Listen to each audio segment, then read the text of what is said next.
हमारे ज़मीनी हक़ाइक़ और जो हालात हैं मौजूदा, आप समझते हैं फेसलेस निज़ाम पर हम कामयाब हो सकते हैं? पहले फेसलेस कस्टम में आया, ई इनवॉइसिंग में गए, ट्रैक एंड ट्रेस में भी गए और अब आते आते अब ये फेसलेस की तरफ आ गए, क्योंकि 2006 की बात है जब ये LTU बना था ना, तो उस वक्त वर्ल्ड बैंक की एक प्रपोजल ये थी कि आप कहीं रायवंड के करीब कोई 5-10 एकड़ ज़मीन ले लें। फाइनल होता था 25,000 बचाने के लिए 1,000 दे के फाइनल हो जाता था। अब वो क्या करेगा, 25,000 की वजह से फाइनल नहीं होगा। हम लोगों को खुद रोक रहे हैं टैक्स नेट पे ना। अब AI और उनके हाथ में आ गई तो फिर मौजूदा टैक्स पेयर के फिर तो अब गले कटेंगे। पहले वाले तो वो ऐसी वो छुरी फेरते थे कि वो पता ही नहीं चलता था कि हुआ क्या है। जो टेक्नोलॉजी है वो आपकी अच्छी चीज़ों को भी मल्टीप्लाई कर देती है, बुरी चीज़ों को भी मल्टीप्लाई कर देती है। जैसे किसी जायदाद को बांटा जाता है, जब तक वो बटेगी नहीं, जब तक उसके पास 7E का फॉर्म नहीं आ जाता। ऑनलाइन अपील सिस्टम भी हमने शुरू किया था लोगों को आसानी देने के लिए, वो कहाँ गया? वो खत्म हो गया जी, उसका वजूद ही खत्म हो गया। उसने AI ने काम करना है डाटा की बेस के ऊपर, वो डाटा खुद ब खुद कहीं से भी फेच नहीं करता। सरकार साहब, हुकूमत आपको अगर इख्तियार दे फिनांस एक्ट 2026 पर आपने टारगेट भी पूरे करने हो, टैक्स नेट को भी वसअत देनी हो, फिर क्या इकदाम उठाएंगे? जिस दिन गवर्नमेंट ने डिसाइड किया कि लाहौर में काइट फ्लाइंग नहीं होगी तो 10 साल यहाँ पे काइट फ्लाइंग नहीं हुई। यानी एक वकील बेचारा कितनी जगह पे जाएगा, टैक्स हाउस में जाएगा, LTU में जाएगा, एंटी मनी लॉन्ड्रिंग में जाएगा। और वो टैक्स पेयर जो इस मुल्क की खिदमत कर रहे हैं, बिला सूद अपनी कमाई से रेवेन्यू दे रहे हैं, उनकी सहूलियत के लिए हम कुछ नहीं कर सकते। हमने तो महबूबुल हक ने ये सबसे पहले इंट्रोड्यूस करवाया था, आपको याद होगा। 50 बंद 1 मीटर इस्तेमाल कर रहे हैं, लेकिन उनके गोदाम है 6 कनाल के पीछे। उनको किस तरह हम टेक्नोलॉजी के जरिए पकड़ सकते हैं? क्योंकि जितने भी लोगों के आप कहते हैं 6 कनाल के उनके गोदाम है, ये सारे वो लोग हैं, इनके डिफेंस में घर होंगे, इनके पास बड़ी गाड़ियां भी होंगी, ये इनके ट्रैवल भी हो रहे होंगे। इस फिनांस एक्ट 2026 के बाद हमारे जो एक्सपोर्ट हैं, जिसका उम्मीद हर दफ़ा हुकूमत ऐलान करती है, दावे भी करती है हमारे एक्सपोर्ट इतनी बढ़ जाएगी, इंपोर्ट कम हो जाएगी, क्या वाकई इस फिनांस एक्ट के बाद ऐसा लगता है? ये फेसबुक है, टिकटॉक है, यूट्यूब है, ये सब के ऊपर उन्होंने 5% टैक्स लगा दिया। शेल बिल एक लफ्ज़ बदलने से पूरा ऑर्डर बदल जाता है, जिसको AI नहीं समझ सकती। वो एडवोकेट जानते हैं, इसको एक लफ्ज़ से सजाए मौत का बंदा छुड़ा के ले जाते हैं। अगर हम देखें तो आर्मी वाले अपनी तरफ टिल्ट कर लेते हैं, सियासतदान अपनी तरफ टिल्ट कर लेते हैं। हमारी ये मुल्क की इकॉनमी है, आप उसमें 10 नंबर में से आप कितना देना चाहेंगे? सर 10 नंबर में से मैं 1 से ज़्यादा नहीं दूँगा। मैं तो पासिंग मार्क दे दूंगा, जिसे हम कहते हैं 3.3 दे दूंगा, ताकि पास तो करें। ज़्यादा नंबर ही देंगे विद नोट्स के ये चीज़ें इंप्रूव होने वाला है। बैंक कौन से केसों को रिपोर्ट करेगा FBR को? बाकी आप समझते हैं करेगा?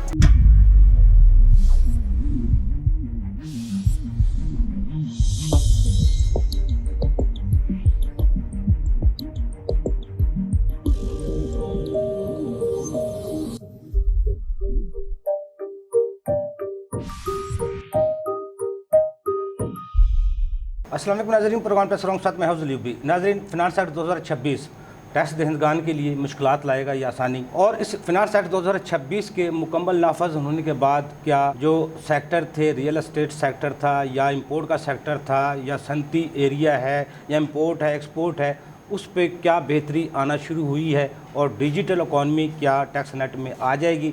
इस पर आज हम गुफ्तगू करेंगे और गुफ्तगू करने के लिए मेरे साथ स्टूडियो में मौजूद हैं मोहम्मद सफदर साहब, आप FC हैं, हमारे टैक्स अमूर हैं।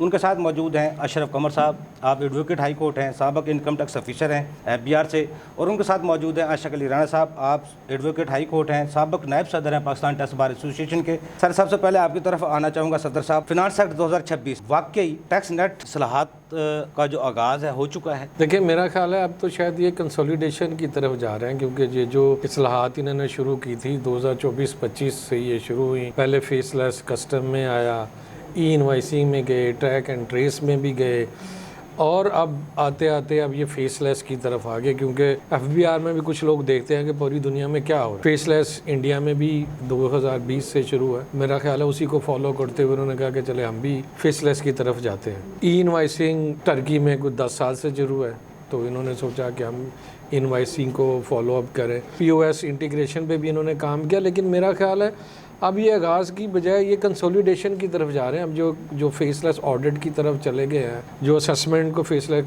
किया है, तो ये तो अल्टीमेट है किसी भी टैक्स असेसमेंट में। तो मेरा ख्याल है अब उस तरफ है कि इसको कंसोलिडेट किया जाए, और अगर ये अपनी इन्फोर्समेंट को बेहतर बना लेते हैं तो उससे डेफिनेटली जो ये बेनिफिट लेना चाहते हैं टेक्नोलॉजी का और ये जो फ्रिक्शन कम करना चाहते हैं टैक्स पेयर और टैक्स ऑफिसर की, उसमें ये बेहतरी ला सकते हैं। हमारे ज़मीनी हक़ाइक़ और जो हालात हैं मौजूदा, आप समझते हैं फेसलेस निज़ाम पर हम कामयाब हो सकते हैं? जब से हमने इनकम टैक्स ऑर्डिनेंस 2001 किया या सेल्स टैक्स एक्ट में चेंजेस की, अगर आप लॉ को देखें तो लॉ हमारे बहुत एक्सीलेंट हैं, ड्राफ्टेड वेल हैं, उसमें रूल्स प्रोसीजर बड़े अच्छे हैं। हमारा शुरू से जो प्रॉब्लम है वो इम्प्लीमेंटेशन और इन्फोर्समेंट का। हमारा ये जो लॉ की लैंग्वेज और इन्फोर्समेंट या इम्प्लीमेंटेशन में गैप है, जी जी, अगर ये कम हो जाए या ख़त्म हो जाए तो हमारे हालात बेहतर हो सकते हैं, हमारे बहुत सारे मामला जो है वो ठीक हो सकते हैं। अगर आप ये देखें कि आपने टैक्स कलेक्शन अगर आज से 10 साल पहले देखें तकरीबन 3 ट्रिलियन के ऊपर थी, जो अब 11 ट्रिलियन में चली गई, आपने 3-3.5 गुना कर लिया उसको। जी जी,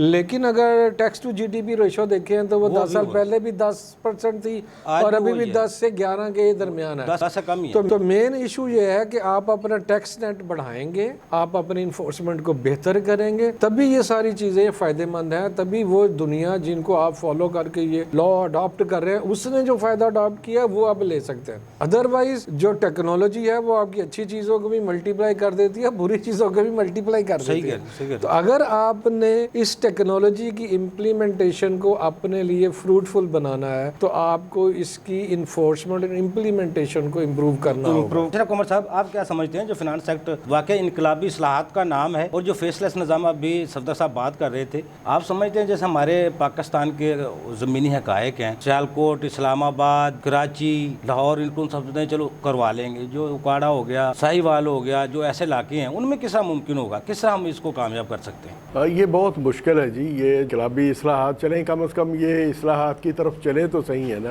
कि जिसमें ये इन्होंने फेसलेस इस्लाहात तो हम सर जो प्राल बनाया था जब भी इस्लाहात की तरफ हमारा पहला कदम था, आईआरएस बनाया हमने जब इस्लाहात की तरफ पहला कदम था, आज तक उनके हम मसाइल को हल नहीं कर सके अशरफ साहब। लेकिन अब फेसलेस को निज़ाम मुश्किल नहीं है, लेकिन जो हमारे हालात हैं, जो हमारे हक़ाइक़ हैं वो बिल्कुल मुख्तलिफ है। जैसे सफदर साहब ने अभी फरमाया कि ये हम कॉपी करते हैं दूसरे मुल्कों को, जो डेवलप्ड कंट्रीज़ हैं जहाँ पर लिटरेसी रेट बहुत अच्छा है, जहाँ पर लोगों में अवेयरनेस है और वो कानून और कानून के ऊपर अमल करना चाहते हैं, कानून को वहाँ इम्प्लीमेंट किया जाता है, किसी के साथ ज्यादती नहीं होती, वहाँ पर तो ये सारा सिलसिला चल सकता है। लेकिन ये अगर इन्होंने national faceless centre for administration इसका अगर इन्होंने क़याम कर भी लिया है, और जिसमें इनका जो मेन फंक्शनरी वो ऑडिट होगा और असेसमेंट है और प्लस ये अपीलें हैं, ये यहाँ करेंगे भी, तो अगर वो बंदा सामने नहीं भी होगा तो उसकी आवाज़ से ही पता चल जाएगा कि ये कौन है। मतलब ये कि हमने ऑनलाइन अपील सिस्टम भी शुरू किया था कुमर साहब, ऑनलाइन अपील सिस्टम भी हमने शुरू किया था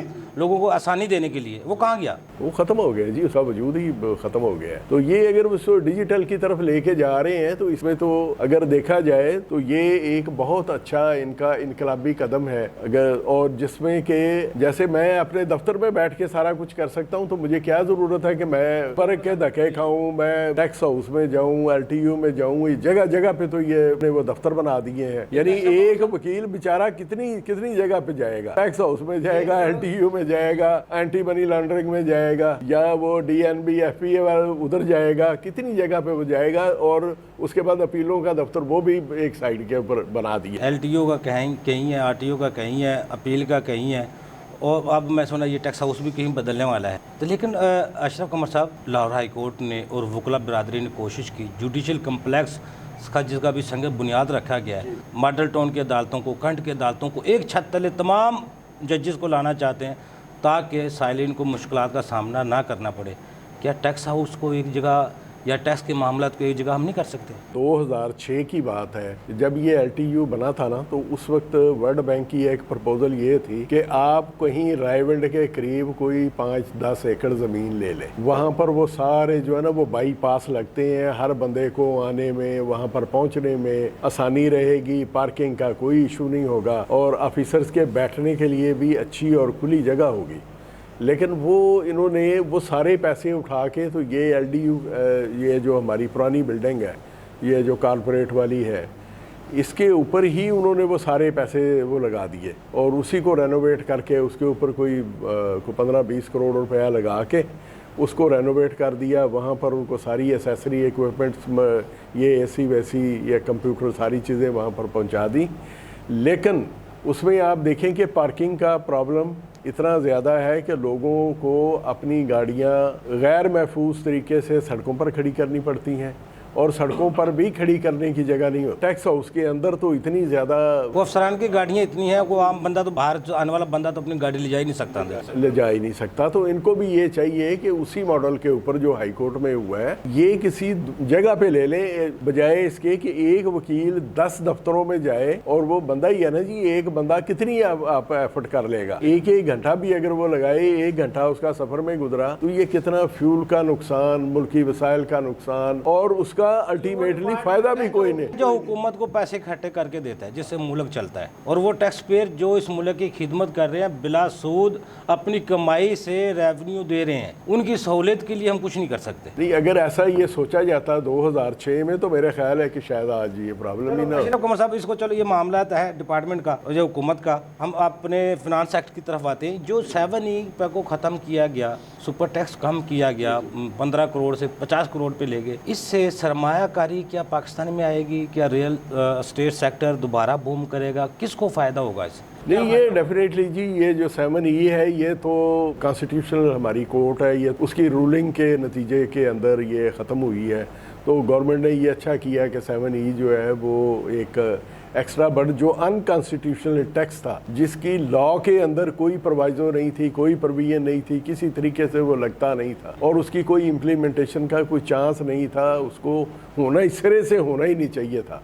तो ये लोगों को इन्होंने 4 साल तक मुसलसल परेशान रखा। अब इससे कोई फायदा होगा? प्रॉपर्टी सेक्टर आप समझते हैं दोबारा ब्लैक मनी से में आएगी? अगर फरोग भी पाएगा, किस तरह पाएगा? आप क्या समझते हैं? का ख्याल ये था कि चूंकि UAE और ये बाकी जगह के ऊपर को थोड़ा सा उनके हालात खराब हुए हैं तो वो इन्वेस्टमेंट इधर आ जाएगी, जो इन्वेस्टमेंट है वो सारी की सारी इधर आ जाएगी। इन्होंने आप देखें कि 236 के उसको भी रिड्यूस किया, यानी 2.75 पे ले आए 5.5 से, और दूसरे को 1.75 पर ले आए 2.5 से।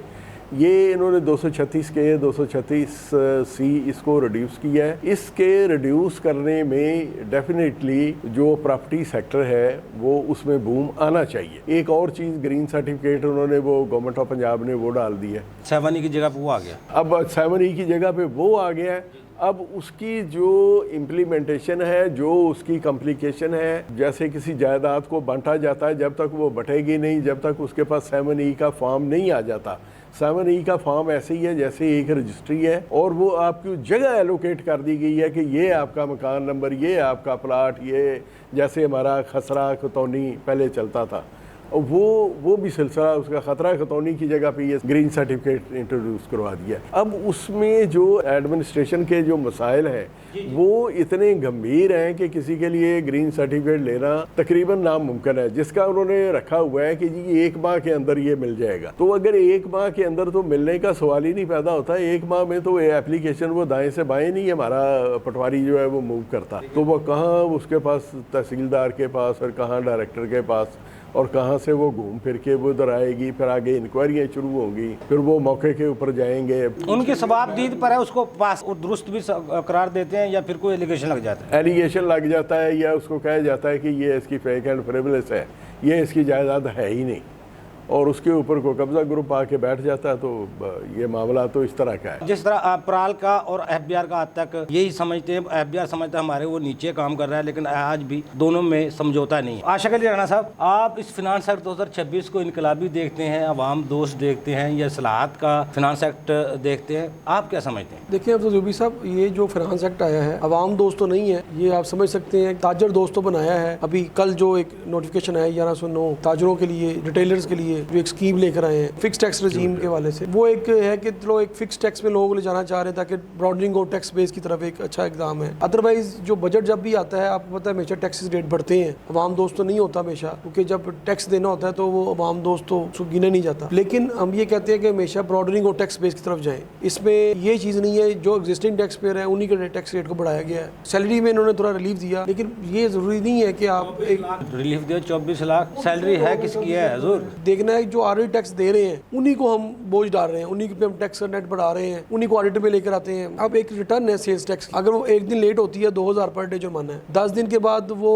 20,000 अलहदा रह जाएगा, 50,000 जुर्माना देना पड़ेगा, यानी कि 50,000 तक अगर एक रिटर्न चाहे नील की है। पहले तो 1,000 रुपया दे के बंदा ATL में आ जाता था जुर्माना भर के। अब नया टैक्स पेयर जो भी आएगा NTL लेना चाहेगा वो भी 25,000 रुपये देगा। देखिए पहले तो ये होता था 1000 दे के लोग फाइलर उड़ते थे, उनका डाटा FBR के पास आ रहा था, उनको आप चेक करें कि प्रॉपर्टी के लिए फाइलर हुआ है, इसने प्रॉपर्टी बेचने के लिए फाइलर हुआ है, गाड़ी लेने के लिए फाइलर हुआ है, उनका डाटा सारा इनके पास मौजूद है। अब तो AI का ज़माना है, अब ऑटोमेटिकली आपका सारा सिस्टम आपके पास मौजूद है। फाइलर होता था 25,000 बचाने के लिए 1000 दे के फाइलर हो जाता था, अब वो क्या करेगा 25,000 की वजह से फाइलर नहीं होगा। हम लोगों को खुद रोक रहे हैं टैक्स नेट में ना आए। तो इस तरह की जब हम इस्लाहात लेकर आएंगे या अमेंडमेंट्स लेकर आएंगे, आया कि कौन बंदा टैक्स नेट में आएगा। अच्छा, फिक्स टैक्स स्कीम की आप बात करते हैं, आप समझते हैं फिक्स टैक्स स्कीम साहब स्कीमों का अगर हम मुवाजना करें तो ये स्कीम कामयाब होगी? देखिए यूबी साहब, पहले जो स्कीमें थी उसमें कोई ना कोई ऐसा, जैसे ताजा 2 स्कीम लेकर आए थे, उसमें ऐसे लकूने रख देते थे तो वो स्कीम कामयाब ही नहीं होती थी। अब इस स्कीम में कुछ ये है कि इन्होंने रखा हुआ है 25,000 मिनिमम देना है। अगर आपका 1% जो पहली दफ़ा जो उसमें रजिस्टर्ड होगा उसके लिए 25,000 टर्नओवर तो वो 1% देगा ना, 1% देगा, लेकिन इसमें ऑप्शन तो है कि आप नॉर्मल रजीम में चले जाएं। अगर आप फिक्स टैक्स रजीम में नहीं आ जाते, 50 अरब रुपया हुकूमत कहती थी 40 लाख बंदे हैं जो टैक्स नेट में आ जाएंगे, 50 अरब रुपए इससे इकट्ठे किए जाएंगे फिक्स टैक्स स्कीम से। तो आप समझते हैं 50 अरब लाहौर से इकट्ठे हो सकते हैं? नहीं यूबी साहब, अगर ये इसको लाहौर से इकट्ठे हो सकते हैं, मार्केटें इतनी हैं, अगर ये ब्रॉडरिंग की तरफ जाएंगे, अगर ये सर्वे में जाएंगे, लोगों के पास जाके फैसिलिटेशन दें, हर मार्केट के अंदर इनके नुमाइंदे बैठ जाएं, 50 अरब ना भी हो, लेकिन लाहौर की मार्केट अगर बहुत बड़ी मार्केटें हैं, वहाँ पे इतने लोग अननोन फाइलर ही हैं। 10 टाउन है लाहौर के, अगर 1 टाउन का हिसाब लगाया जाए, दातागंज बख्श टाउन का भी हिसाब लगाया जाए, 187 मार्केटें हैं। 187 मार्केट में 1000 दुकान भी हो तो 1,87,000 बनती है। अगर 25,000 उनसे वसूल किया जाए, 4 अरब 67 करोड़ रुपया जमा होता है एक मार्केट से। रिटेलर्स को इस तरफ लेकर आना, फ्रेंडली पॉलिसी बनाना, उनको एजुकेट करना ताकि उसका इत्मीनान बहाल हो कि भाई मुझे सिक्योरिटी रहेगी, मुझे 5 साल तक, या जो स्कीमें देखें लास्ट ईयर ताजा 2 स्कीम थी, अब फिक्स रजीम आ गई, ताजर का तो इत्मीनान उठ गया। अब लोगों को यकीन दिलाने के लिए वकील हैं, टैक्स के जो प्रैक्टिशनर हैं वो हैं, एडवोकेट हैं, चार्टर अकाउंटेंट हैं, उन्होंने अपने क्लाइंट्स को यकीन दिलाना होता है स्कीम सही है, दुरुस्त है। आप अपने दिल से कहते हैं स्कीम को, अगर हम अपने क्लाइंट्स को एतमाद मिलेंगे तो स्कीम में शामिल होंगे, उनके साथ जाती नहीं होगी। टैक्स ऑडिट में नहीं आएगा, लेकिन अगर ये समझे FBR का नुमाइंदा कोई कि इसने कोई ऐसी चीज़ इसमें कोई मिसलीड किया है या सेल कम शो कराई है, तो हम ऑडिट में भी लेकर आ सकते हैं थ्रू अपना जो चेयरमैन ऑफ एसोसिएशन जो होगा उसके जरिए। इट मीन्स कि ऑडिट में ला सकते हैं किसी को भी, अगर उन्होंने लेके आना है तो 177 में सिलेक्ट कर सकते हैं उसको। इस स्कीम के अंदर भी है 20 करोड़ पर आशिक साहब, आप समझते हैं परसेंट टैक्स कम है या ज़्यादा है? ज़्यादा है। अगर वो अपनी सेल शो करता है जो 25,000 से ज़्यादा बढ़ जाती है तो उसने फिक्स 25,000 नहीं देना। अब फिक्स टैक्स स्कीम का ये अब मामला जो अब चला है, इसका मतलब इसका साल का जो 2025, 26 और 27 का जो गोशवारा है, अब जो जमा होगा 25-26 का, ये अब सितंबर में तो नहीं होगा। फिर जाके सितंबर तो 30 तारीख पे FBR कहता है बस आखिरी डेट है, अब डेट नहीं बढ़ानी। नहीं, वो डेट एक्सटेंड हो जाएगी ना, जितनी लेट इसका गोशवारा आएगा उतना, अगर अक्टूबर क्रॉस कर जाएगा वो, यानी 30 दिन बाद आता है, अगर ये एंड ऑफ जुलाई आता है तो वो 30 डेज उसको एक्सटेंड करेंगे। उसके बाद 90 डेज देना कॉन्स्टिट्यूशनल जरूरी है इंडिविजुअल एंड AOP के लिए। अच्छा तो सफदर साहब, डिजिटल सिस्टम FBR अब मुतारफ करवा रहा है, उससे आप समझते हैं टैक्स चोरी रोकने में कामयाब FBR हो जाएगा? डिजिटल जितनी भी निगरानी होगी इससे अब बेहतरी की तरफ हम जाएंगे, और किस तरह जाएंगे, किस तरह FBR अपना फ़ायदा उठाएगा या टैक्स पेयर का एतमाद मिलेगा? लेकिन ब्रेक से बाद नाज़रीन छोटा सा कमर्शियल ब्रेक, हमारे साथ रहिएगा।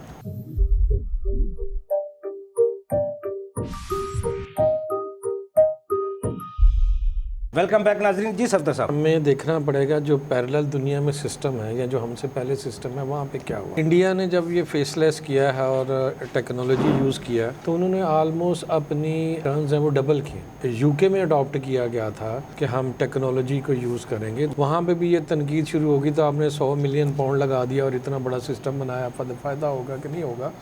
लेकिन उसमें बिलियंस ऑफ पाउंड का एडिशन हुआ है उनके नेट रेवेन्यू के अंदर। तो अगर टेक्नोलॉजी को यूज़ करेंगे तो आपको फ़ायदा तो है। मैंने ये पहले भी कहा कि प्रॉब्लम है इम्प्लीमेंटेशन के ऊपर। डेटा आपके पास पहले भी है, नादरा या CNI से लिंक है सारी चीज़ें, बैंक, गाड़ियाँ, आपकी ट्रैवल, हर चीज़ जो है लिंक है। आपके पास टच पॉइंट सारे अवेलेबल हैं, डेटा सारा अवेलेबल है। अब जब आप इस तरफ आएंगे तो डेफिनेटली यहाँ पे चांस है कि आपकी जो पिछले कई सालों से टैक्स बेस नहीं बढ़ी वो बढ़ जाएगी। आपके पास प्रॉब्लम क्या है कि पहले भी जो 3 मिलियन या 5 मिलियन हमारी रिटर्न्स आती हैं 50% जो वो नील रिटर्न है। तो जब आप एक प्री फिल्ड रिटर्न उसमें देंगे या आपके बैंक क्रेडिट्स की डिटेल्स वहाँ पे आएगी, क्रेडिट कार्ड की डिटेल वहाँ पे आ रही होगी, तो जो टैक्स पेयर है उसको भी पता होगा कि मेरी ये वाली इन्फॉर्मेशन ऑलरेडी गवर्नमेंट के पास अवेलेबल है। तो ये जो हमारे यहाँ लो इनकम या ज़ीरो इनकम पे टैक्स रिटर्न फाइल करने का कंसेप्ट है कि हमारे यहाँ टैक्स रिटर्न फाइल नहीं की जाती अपनी इनकम की असेसमेंट के लिए, हमारे यहाँ टैक्स रिटर्न फाइल की जाती है कि मैंने फाइलर होना ताकि मेरा टैक्स सेव हो जाए, मैं गाड़ी खरीद सकूँ, मैं ट्रैवल कर सकूँ, मैं बैंक जो है ऑपरेट कर सकूँ। और बहुत सारे बैंक अकाउंट ऐसे हैं जो कि कमर्शियल ट्रांजेक्शन उसमें होती हैं लेकिन वो कहीं किसी रिटर्न के साथ लिंक नहीं है। जो हमारे यहाँ एक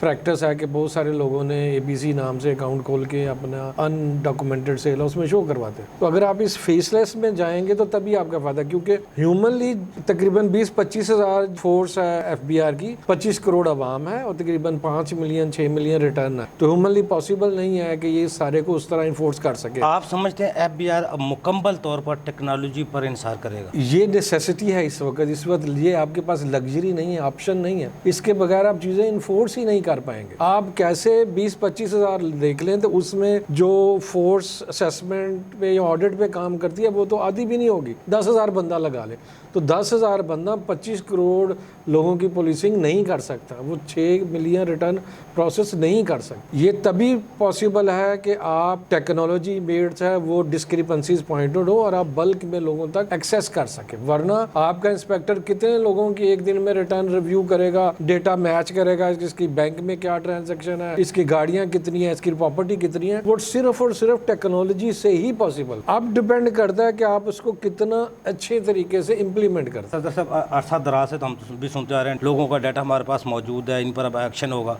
हुआ तो आज तक कुछ भी नहीं। अब तो देखा जाए तो एक मार्केट लाहौर में हम देखते हैं शालमी जिसको हम कहते हैं, उसको एक फटे लगा के छोटे छोटे लोग बैठे हैं, 50-50 बंद 1 मीटर इस्तेमाल कर रहे हैं, लेकिन उनके गोदाम है 6-6 किनार के पीछे। उनको किस तरह हम टेक्नोलॉजी के जरिए पकड़ सकते हैं, उनको किस तरह हम टैक्स नेट में ला सकते हैं? ये तो टेक्नोलॉजी तो कुछ वहाँ काम नहीं करेगी। नहीं, ऐसा नहीं है। देखें जितने भी बंदे हैं जिनकी आप बात कर रहे हैं, ये सब मेजॉरिटी वो है जिन्होंने अपने नाम पे एक अकाउंट रखा है, बाकी अपने एम्प्लॉइज के नाम पे अकाउंट है, ABC के नाम पे अकाउंट है, कैश ट्रांजेक्शन है, उनकी इम्पोर्ट्स हैं, उनके लिविंग स्टाइल्स हैं। लिविंग स्टाइल को आप कैसे यहाँ पे इनकॉर्पोरेट करेंगे कि जब उनकी गाड़ियां, उनकी प्रॉपर्टियां, क्योंकि जितने भी लोगों का आप कहते हैं जी 6-6 कनाल के उनके गोदाम है, ये सारे वो लोग हैं, इनके डिफेंस में घर होंगे, इनके पास बड़ी गाड़ियां भी होंगी, ये इनके ट्रैवल भी हो रहे होंगे, इनके क्रेडिट कार्ड डेबिट कार्ड पे दूसरी ट्रांजैक्शन भी हो रही है। जब तक आप इन सब को इकट्ठा नहीं करेंगे तब तक आप वो नहीं डिटरमिन कर पाएंगे। अदरवाइज हो क्या रहा है कि आप जो ऑफिसर है वो देखता है कि डॉक्यूमेंट्स में क्या है, वो डॉक्यूमेंट में जो चीजें अवेलेबल है उसकी बेस पे वो अपनी असेसमेंट कर रहा है। बियॉन्ड डॉक्यूमेंटेशन जाने के लिए आपको टेक्नोलॉजी का यूज करना पड़ेगा। लेकिन सफदर साहब पूरे सिस्टम को इस फाइनेंस एक्ट 2026 को हम देखें, ये जुर्माने बढ़ा दिए, टैक्स रेट बढ़ा दिए, हुकूमत वैसे भी मुख्तलिफ तरीकों से ज़्यादा फोकस हम जुर्मानों पे या विद होल्डिंग पे नहीं इंसार कर रहे। टैक्स नेट बढ़ाना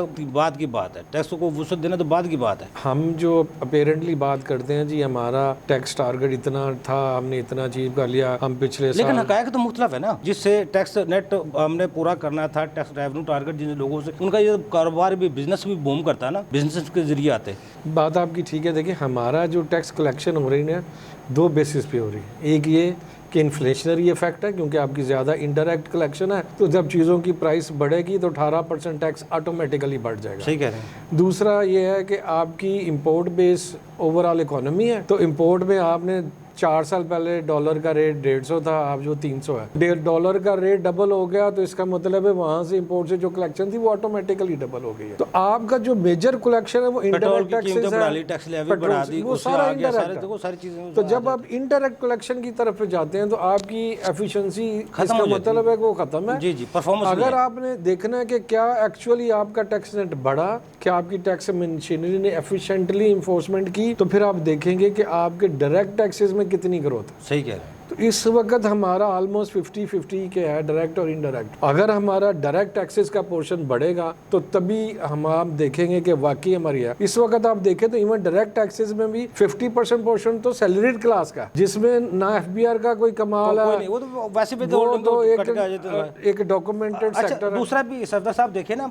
अगर 13,600 अरब रुपए हमने इकट्ठे किए हैं तो उसमें सरकारी जो इदारे हैं आधे ज्यादा टैक्स तो उनका वो इकट्ठा करके दे देते हैं, बड़े बड़े इदारे हैं हुकूमती भी। और अगर प्राइवेट को देखें तो फिर तो आधा प्राइवेट से आए तो फिर पूरा 25 करोड़ आवाम कहाँ खड़ी है। देखिए आप इस 13 करोड़ में देखें जो 50% रिटर्न है वो ऑलमोस्ट निल है। बाकी जो 50% कलेक्शन हमारी आ रही है उसमें दो ही मेजर ऊपर 50% उसका इंपोर्ट से आ जाता है। जी जी।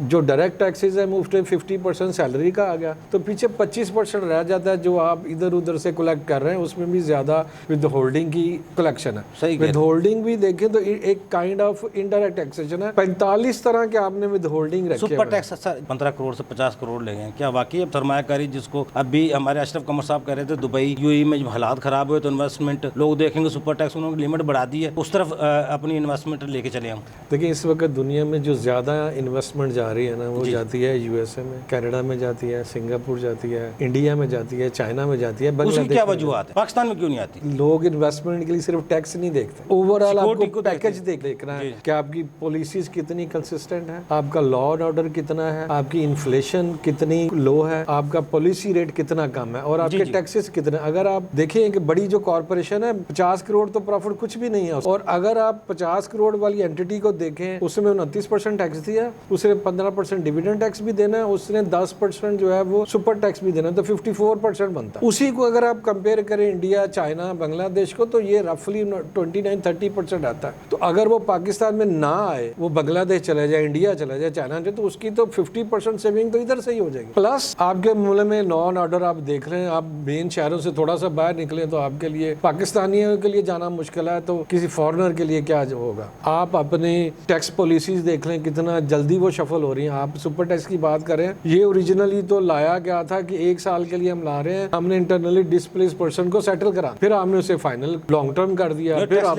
तो वो 2011 में जो फ्लड आया था उसके लिए लगाया गया था, लोगों की मदद की। आप तो 2026 जा रहा है, तो यही बात है कि आपने टेम्परेरी टैक्स को परमानेंट भी कर दिया। अब पॉलिसीज में कंसिस्टेंसी भी नहीं रखते, आपके यहाँ जो टैक्सेस हैं उसके अलावा भी जो पॉलिसी है वो नहीं रहती। हमने पहले लोगों को लेकर आए SEZ में आए, 10 साल की एग्जम्पशन होगी, फिर आपने उसमें मिनिमम लगा लिया, फिर आपने कहा नहीं यार 10 साल नहीं, अब आप 2035 आप इसे कैप कर रहे हैं। जो अभी आएगा 4 साल उसको फैक्ट्री के लगे तो उसके लिए तो एग्जम्पशन सिर्फ 5-6 साल की रह जाएगी। आपको अपनी पूरा ओवरऑल पैकेज देखना पड़ेगा, लॉ एंड ऑर्डर, कंसिस्टेंसी, आपकी फिस्कल रेगुलेशन, आपकी कैपिटल का फ्लो है वो देखना पड़ेगा। 2 साल तो आपने लोगों को यहाँ से डिविडेंड बाहर नहीं ले जाने दिया, तो आप इसको 0% टैक्स भी कर दें, प्लस ये कहें कि आपको पल्ले से 50% टैक्स देंगे। लेकिन अगर इन्वेस्टर को ये लग रहा है कि मैंने पैसा वहाँ पे लगाना है और मैं पैसा वापस नहीं ले जा सकूंगा इनकी मर्जी से जालिक, वो कभी भी नहीं आएगा, एतमाद जब नहीं होगा। अच्छा, ये इस फिनांस एक्ट 2026 के बाद हमारे जो एक्सपोर्ट हैं, जिसका उम्मीद हर दफ़ा हुकूमत ऐलान करती है, दावे भी करती है हमारे एक्सपोर्ट इतनी बढ़ जाएगी, इंपोर्ट कम हो जाएगी, क्या वाकई इस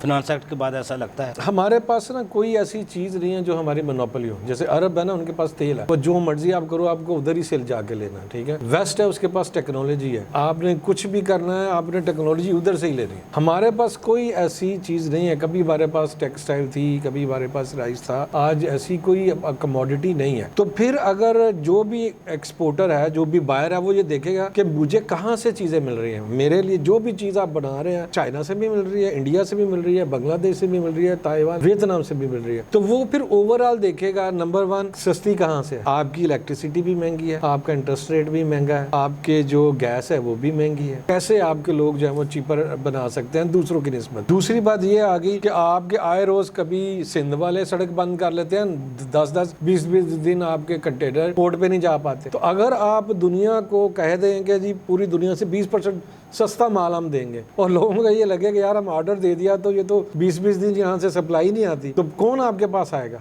अपना कौन रिस्क लेगा आपके साथ। तो आपको देखना ये है, मैं पहले भी ये बात अर्ज कर चुका हूँ, कोई भी कस्टमर ये नहीं देखेगा कि मेरा शॉर्ट टर्म क्या है। हर बंदा एक लॉन्ग टर्म विजन, बिजनेस है ही लॉन्ग टर्म विजन की गेम, सही कह रहे हो। शॉर्ट टर्म विजन की गेम ही नहीं है, वो नहीं हो, बिजनेस नहीं होगा। आपको देखना होगा कि हमारे रीजन में चीजें क्या है, आपको उसका कंपैरेटिव बेनिफिट देना होगा। आपने एक्सपोर्टर्स को रीफाइनेंस स्कीम दी है जिसमें इंटरेस्ट रेट कम है, आप उसको इलेक्ट्रिसिटी सस्ती दें, हाइडल पे जाएं, अल्टरनेट पे जाएं, आप उसको गैस सस्ती दें।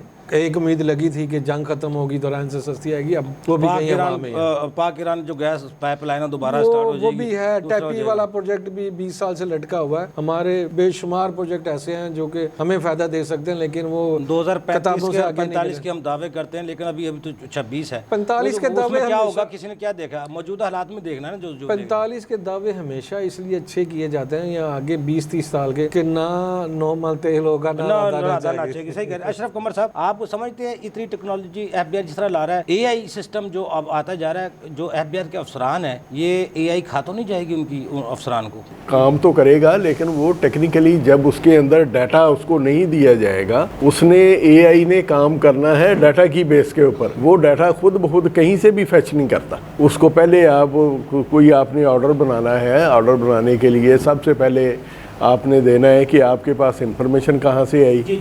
उसके बाद फिर आपने उसको जो शोकाज नोटिस दिया है, फिर उसका जो रिप्लाई आया है, वो अगर आप वो सारा ये डाटा उसको AI को देंगे तो वो AI फिर जाके वो अपना काम स्टार्ट करेगी और फिर वो ऑर्डर की तरफ जाएगी। नहीं, फिर इसका मतलब है जो FBI के अफसरान हैं, अब पहले ही वो मौजूदा टैक्स पेयर ही उनके टारगेट होते हैं। अब AI और उनके हाथ में आ गई तो फिर मौजूदा टैक्स पेयर के फिर तो अब गले कटेंगे।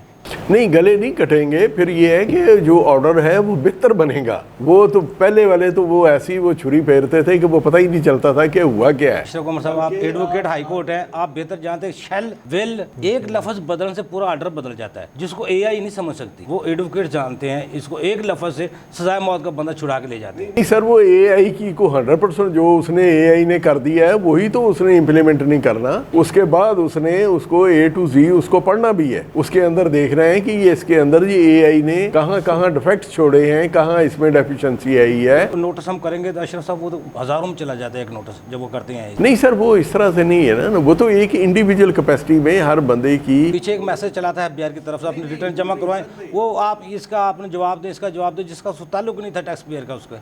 नहीं, वो तो खैर इनको चाहिए, जैसे ये एडवांस टैक्स जो है वो सैलरीड पर्सन को भी भेज देते हैं, जबकि लॉ के अंदर लिखा है कि जी उसको नहीं आना चाहिए जी। अब इस तरह की ये उन्होंने एक कमांड दी और वो सारे सबके पास वो नोटिस 147 का चला गया और सबके लिए परेशानी का बायस बन गया। उसने अपने कंसल्टेंट के से रब्ता करना है कि जी ये पकड़ें, जी ये मुझे नोटिस आ गया है, इसका रिप्लाई दें। अब वो कंसल्टेंट ये उसको लिख के देगा जी कि 147 वाले के जो सैलरीड पर्सन है उसके ऊपर तो इसकी इम्प्लीमेंटेशन ही नहीं है। यानी कुछ इस तरह का भी है। लेकिन ये AI वाला जो आप बात कर रहे हैं ना, ये AI ने इनफैक्ट खुद से कोई काम नहीं करना। इसको जो आप डाटा प्रोवाइड करेंगे, डाटा प्रोवाइड करने के बाद उसमें जब तक ऑफिसर उसमें से पूरे ऑर्डर को A to Z देखेगा नहीं, उसको पढ़ेगा नहीं, तब तक पॉसिबल नहीं। सोशल मीडिया है, डिजिटल आमदन है, उस पर विद होल्डिंग टैक्स भी दूसरे लगाए गए। आप इनका मुस्तकबिल किस तरह इसको कवर किया जाएगा? ये फेसबुक है, टिकटॉक है, यूट्यूब है, ये सब के ऊपर उन्होंने 5% टैक्स लगा दिया और इससे ये है कि इनकम तो उनको ठीक आ रही, लेकिन उसके ऊपर उन्होंने 5% टैक्स जो है ये बहुत ज्यादा है। बाहर से कम जो आती है जिसको उसको बैंक तो 20% वहीं कट जाती है उसका। नहीं, ये बैंक सर काटेगा पहले सब कुछ तो वहाँ काट के पहले भी दे रहे हैं सब कुछ। सर ये बैंक जो है जब ये उसके पास पैसे आएंगे, पहले ये सोशल मीडिया पे नहीं था, ये टैक्स इस बार फर्स्ट टाइम ये नया इंट्रोड्यूस करवाया है उन्होंने कि ये इसके ऊपर 5% टैक्स इम्प्लीमेंट होगा। मतलब FBR डिजिटल आमदन पर अब टैक्स वसूल करेगा, हर सूरत में करेगा। आप समझते हैं डिजिटल इकोनॉमी को हम टैक्स नेट में अब लाना चाहते हैं तो ये इस तरह से बैंकों के जरिए ला सकते हैं या विद होल्डिंग के जरिए ला सकते हैं? जैसे हमारी IT सर्विसेज के ऊपर था ना 0.5% है, फिर वो 1% उन्होंने नॉन फाइलर के लिए किया। इस तरह से अगर किया जाए वो उसको लेके आए टैक्स नेट में तो कोई अर्ज नहीं, लेकिन एकदम से आप उसके ऊपर एक टैक्स का चंक लगा देते हैं, वो फिर आगे प्रॉब्लम पैदा करता है और फिर वो लोग उसमें फिर आगे रास्ते ढूंढते हैं कि अब हम किस तरह से अपनी जान छुड़ाएं। फिक्स टैक्स स्कीम के अभी राणा साहब बात कर रहे थे, आप उसके मुस्तकबिल को किस तरह देख रहे हैं? सर ये तो कई बार ये तो इम्प्लीमेंट हो चुका है। हमने तो महबूबुल हक ने ये सबसे पहले इंट्रोड्यूस करवाया था, आपको याद होगा। लेकिन उस दौर में तो गोशवारे भी कहाँ चले गए थे? गोशवारे चले गए थे, लेकिन वो 3 साल चला है, चौथे साल में वो अबॉलिश हो गया। लाइफ इंश्योरेंस भी इन्होंने को टैक्स बढ़ाया। जी लाइफ इंश्योरेंस को भी वो सेक्शन। बैंक कौन से केसों को रिपोर्ट करेगा FBR को? बाकी आप समझते हैं करेगा? जी बिल्कुल करेगा। तो कितनी आमदन वाले केस होंगे कि किस तरह बैंक उनको रिपोर्ट? नहीं, वो तो उन्होंने कोई जो टारगेट इसको FBR देगा या उसको जो इंस्ट्रक्शन देंगे वो अकॉर्डिंगली करेगा। ये बैंक की अपनी मर्जी तो उसके अंदर नहीं होगी। अभी ये चूंकि सारी चीजें जो है वो सामने नहीं आई, यानी आज देखें कि आज 15 तारीख हो गई है और 15 तारीख तक हमारा एक सर्कुलर एक्सप्लेनेटरी सर्कुलर आता है जिसके ऊपर हम पूरी ये जो बजट इनकी स्पीच है, जो बजट का अप्रूवल होती है, जो बजट एक्ट जो बनता है, वो उसके ऊपर वो एक कम्प्रीहेंसिव किस्म की एक्सप्लेनेशन FBR प्रोवाइड करता था हमें, जिसको हम देख के और पूरा साल उसको बेस बना के हम चलते थे। वो आज की डेट तक अभी तक नहीं एक्सप्लेनेटरी वो जो सर्कुलर है वो नहीं आया, जिसमें वो सारी उन्होंने चीज़ें जो तय की होती थी कि किस तरह से ये टैक्सेशन चलेगी, किसके ऊपर क्या रेट होगा, सैलरी में किस तरह से जो उन्होंने 6 से 8 स्लैब किए हैं, या टैक्स का जो दूसरा बिजनेस वाला है उसके ऊपर जो उन्होंने वो खाया 45% वाला ही। तो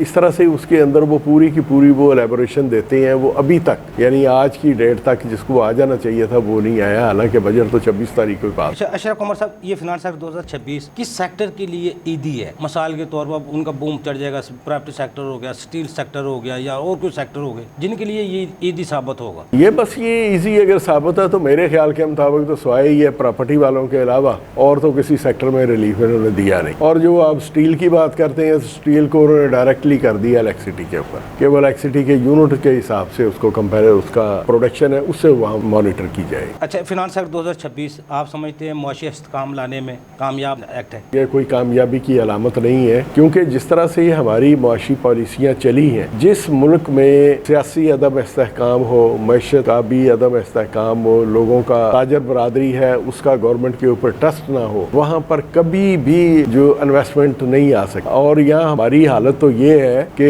हमारी यहाँ से जो 85-86 कंपनियां गई हैं उनके फंड्स अभी पाकिस्तान में पड़े हैं, वो हम उनको देने के लिए तैयार नहीं है। तो अब कौन नई इन्वेस्टमेंट यहाँ पाकिस्तान? नया गोशवारा भरने के लिए टैक्स पेयर को क्या तैयारी करनी चाहिए? वो तकरीबन गोशवारे में कोई ऐसा कोई खास फर्क नहीं है, उसमें थोड़ा सा उन्होंने कालमों को आगे पीछे कर दिया है। जैसे एक एक्सपेंडिचर वाला था उसको ला के उसने वेल्थ रिकंसिलेशन के अंदर उसको डाल दिया है, ये तकरीबन उससे मिलता जुलता ही है, ऐसा उसमें कोई। आप वजीर खजाना होते तो फिनांस एक्ट 2026 में सबसे बड़ी तब्दीली क्या करते? मैं 1 पेजर जो है ना वो बनाता, एक रिटर्न बनाता जो सबके लिए आसान होती, जो सबकी समझ में आ जाती और जो बंदा उसको खुद फिलअप कर सकता। उसके ऊपर एक फिक्स टैक्स रख दिया जाता जो हर बंदा, जो रेडी वाला है, छोटे दुकानदार है, खोखे वाला है, जो फटा लगाता है, वो सारे के सारे जो है वो उसको देख के वो समझते कि यार ये बड़ा रीजनेबल टैक्स है, ये देने में कोई अर्ज नहीं है। और इस तरह से उसको वो टैक्स नेट में लेके आए अगर, तो वो टैक्स नेट भी बढ़ेगा, लोगों का एतमाद भी बढ़ेगा, तो मुल्क में खुशहाली भी आएगी, कोई स्टेबिलिटी भी होनी चाहिए, कोई सियासी इस्तेहकाम आए। ये जो रोज के लड़ाई झगड़े और ये जो सिलसिले चल रहे हैं, ये तो कभी हमारे मुल्क को ऊपर आने देंगे ही नहीं। हमारी जो मुल्क की इकॉनमी है, आप उसमें 10 नंबर में से आप कितना देना चाहेंगे? सर 10 नंबर में से मैं 1 से ज्यादा नहीं दूंगा। आशिक अली राणा साहब, फिनांस एक्ट 2026 आप समझते हैं इस साल में जो टारगेट 15,262 अरब को रखे हैं, हुकूमत उनको अचीव कर पाएगी या FBR उनको टारगेट को पूरा कर लेगा?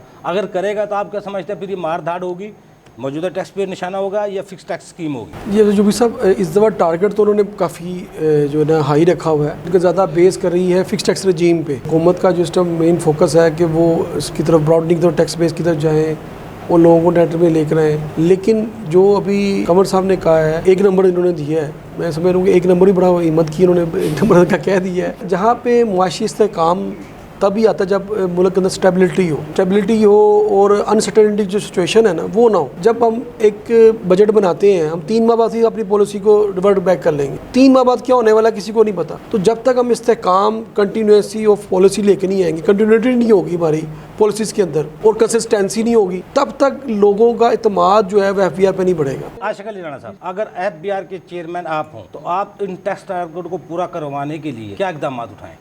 देखिए जी, इस सूरत हाल में अगर मैं बीइंग चेयरमैन आपसे कहूँ तो सबसे पहले मैं इस मुल्क के अंदर जो है सिचुएशन चल रही है, इस पे मैं टैक्स पेयर्स को इत्मीनान में लेना बहुत ज़रूरी है। फ्रेंडली पॉलिसीज़ लाना, जैसे चौधरी साहब ने, कमर साहब ने कहा कि आसान फहम टैक्स रिटर्न देना और ब्रॉडनिंग को टैक्स बेस करूँगा। सबसे पहले जो टैक्स रेट में नहीं है उनको टैक्स रेट में लेके आएंगे, रेजिस्टेंट टैक्स रेट को नहीं बढ़ाएंगे क्योंकि वो ऑलरेडी टैक्स दे रहे हैं। मुल्क की इकॉनमी 10 नंबर में से आप कितना देना चाहेंगे? मैं तो पासिंग मार्क दे दूंगा, जिसे हम कहते हैं 3.3 दे दूंगा, ताकि पास तो हम करें। अपने मुल्क तो हमारा ही है ना, हम इसको फेल होना देख नहीं सकते, ना फेल कर सकते हैं। सफदर साहब, इस फाइनेंस एक्ट 2026 में हुकूमत ने काफ़ी रिलीफ भी दिया लोगों को, ये नहीं है रिलीफ नहीं दिया गया। बड़ी लग्जरी, अगर जहाज़ में आप बैठ के जाते हैं तो उसको विद होल्डिंग भी टैक्स खत्म कर दिया है। फॉरेन रेमिटेंट्स के लिए भी कोई फ़ायदे दिए हैं। आप क्या समझते हैं इस फाइनेंस एक्ट में जो रिलीफ दिए गए हैं उससे मुआशी इस्तेकाम मुमकिन है? मैंने पहले भी कहा, जो मुआशी इस्तेकाम में सिर्फ टैक्स के साथ लिंक नहीं है, लेकिन ओवरऑल जो पॉलिसीज़ ये बनाई गई हैं, ये आप ये समझ लें कि डबल एज स्वॉर्ड है। वो लोग जो डॉक्यूमेंटेड हैं, जो स्पेशली सैलरी क्लास भी है, उनके लिए इसमें फ़ायदा रहेगा, क्योंकि जब तक आपकी डिस्क्रिशनरी पावर नहीं होगी तो फिर रेंट सीकिंग भी नहीं होगी। सही। जितनी प्रॉब्लम है FBR के अंदर वो डिस्क्रिशनरी पावर्स की वजह से है कि आप कुछ भी ऑर्डर पास कर दें, कोई भी अकाउंटेबिलिटी नहीं है। आप 50 लाख किसी का टैक्स बनता है, आप उससे हाथ मिलाएं और उसको 5 लाख भी कर दें तो कोई अकाउंटेबिलिटी नहीं है। तो ये जो रिफॉर्म्स लाई गई हैं उससे इस हद तक तो फ़ायदा आएगा कि काफ़ी सारे वो जेन्युइन टैक्स पेयर जिनको प्रॉब्लम है वो काफ़ी हद तक कम हो जाएंगी, जो डॉक्यूमेंटेड सेक्टर है। हाँ, इसमें वो हमारे दोस्त यार जो कि अनडॉक्यूमेंटेड हैं, जिनकी चीज़ें उस तरह से डॉक्यूमेंटेड नहीं है, जो अंडर डिक्लेयर भी करते हैं, अगर इसको इन्फोर्स किया जाए तो उनके लिए काफ़ी ज़्यादा प्रॉब्लम बनेगी। जो ओवरऑल इकोनॉमी में बेहतरी है, टैक्स उसका एक पार्ट है, लेकिन आपकी consistency of policies, ease of doing business है, आपकी जो लो कॉस्ट इलेक्ट्रिसिटी, गैस, जो दूसरे टैरिफ हैं उनका कम होना, और आपका अपने मुल्क में इंडस्ट्रियलाइजेशन को फ़रोग करना जो है, उन चीज़ों से आपके, क्योंकि आपकी 25-26 करोड़ आबादी है, ये ट्रेडिंग जनरेशन नहीं बन सकती जब तक आप इंडस्ट्रियलाइजेशन, एग्रीकल्चर पे फोकस नहीं करेंगे। आपके प्रॉब्लम का भी खतरा। अच्छा सफदर साहब, हुकूमत आपको अगर इख्तियार दे फाइनेंस एक्ट 2026 पर, आपने टारगेट भी पूरे करने हो, टैक्स नेट को भी वसअत देनी हो, फिर क्या इकदाम उठाएंगे आप? अब इस वक्त आप देखें, अगर आप अपने बजट में से NFC अवार्ड निकाल दें और डेट सर्विसिंग निकाल दें तो गवर्नमेंट के पास कुछ नहीं बचता। तो इसका मतलब है कि आपका डिफेंस, आपकी सैलरीज, आपकी हुकूमत की मशीनरी के खर्चे, वो सारे आप जो है वो उधार ले के कर रहे हैं। तो सबसे पहले आपको रूट कॉज को ख़त्म करना होगा। कहीं आप स्टेबल होंगे तो फिर आगे बाकी चीज़ें, लेकिन ये सारा कुछ डिपेंड करता है कि ओवरऑल जो लोग इस को हेड कर रहे हैं, हेड ऑफ द स्टेट्स कह रहे हैं जी, उनका फोकस किधर है। अगर चाहे, मैं अपने स्टूडेंट को अक्सर ये मिसाल देता हूँ कि जिस दिन गवर्नमेंट ने डिसाइड किया कि लाहौर में काइट फ्लाइंग नहीं होगी तो 10 साल यहाँ पे काइट फ्लाइंग नहीं हुई, जिसको लोगों की घरों के ऊपर जा के छोटे छोटे बच्चों को कंट्रोल करना था। इसी तरह जिस दिन गवर्नमेंट के मिशनरी ये डिसाइड करेगी कि हमने अपनी डायरेक्शन ठीक करनी है तो हम कर सकते हैं। हम बड़े अल्लाह के शुक्र से कैपेबल लोग हैं, सिर्फ हमारी टेंशन जो है वो इंडिविजुअल और ज़ात की तरफ ज़्यादा है। एज ए नेशन जो हमारी जो कैपेसिटी है या हमारा जो फोकस है वो कम है। शॉर्ट टर्म की पॉलिसियों से हमें निकलना होगा, उसके बगैर हम कुछ नहीं कर सकते। शॉर्ट टर्म में नहीं, हमें जो अपनी तरफ लेके जाने वाली पॉलिसी है ना, सारा कुछ हड़प करने वाली पॉलिसी से निकलना होगा। हम जब तक पॉलिसी नेशन को फोकस करके नहीं बनाएंगे तब तक नहीं कर सकते। जी। जो पॉलिसीज़ हैं, अगर हम देखें तो आर्मी वाले अपनी तरफ टिल्ट कर लेते हैं, सियासतदान अपनी तरफ टिल्ट कर लेते हैं। जो एक बड़ा ग्रुप ऑफ इंडस्ट्रीज़ है, जैसे हम जो मुख्तलिफ ऑर्गेनाइजेशन उनको लें, वो अपनी तरफ टिल्ट कर लेते हैं। आप इसमें ऑटो इंडस्ट्री को देख लें, हमेशा जो है वो इंपोर्ट वाली गाड़ियाँ उनके ऊपर जो है वो दिए जा रहे हैं, सही कह रहे हैं, वो लोकलाइजेशन कर ही नहीं रहे। तो जिस तरफ आपका एक सेक्ट जो है वो चला जाता है तो उसी तरफ पॉलिसी चली जाती है। तो जब तक आपने ये देखना है कि आप मुल्क को लेके किधर जाना चाहते हैं। पाकिस्तान की कैपेसिटी की अगर आपने मिसाल लेनी हो तो सबसे बड़ी मिसाल ये है कि पूरी दुनिया हमारे मुखालिफ थी, हमने एटम बम बना लिया, पूरी दुनिया हम पे पाबंदियां लगा रही थी, हमने जो है वो फाइटर जेट बना लिया। सही कह रहे हैं। तो इसी तरह ये टैक्स वाला प्रॉब्लम तो एक छोटा सा प्रॉब्लम है। दुनिया जब हुकूमत हमारे ऊपर ना पाबंदियां लगा रही है ना दुनिया हमारे खिलाफ है। सही कह रहे अगर आप एक अच्छे कदम की तरफ जाओगे तो दुनिया भी आपके साथ चल पड़ेगी। अच्छा, आप हमारी मुल्क की इकॉनमी को 10 नंबर में से कितना देना चाहेंगे? तो मेरे भाई ने भी कहा कि हमारा मुल्क है, हम इसे फेल होता तो नहीं देख सकते, हम इसको ज़्यादा नंबर ही देंगे विद नोट्स के ये चीज़ें इंप्रूव होने वाली।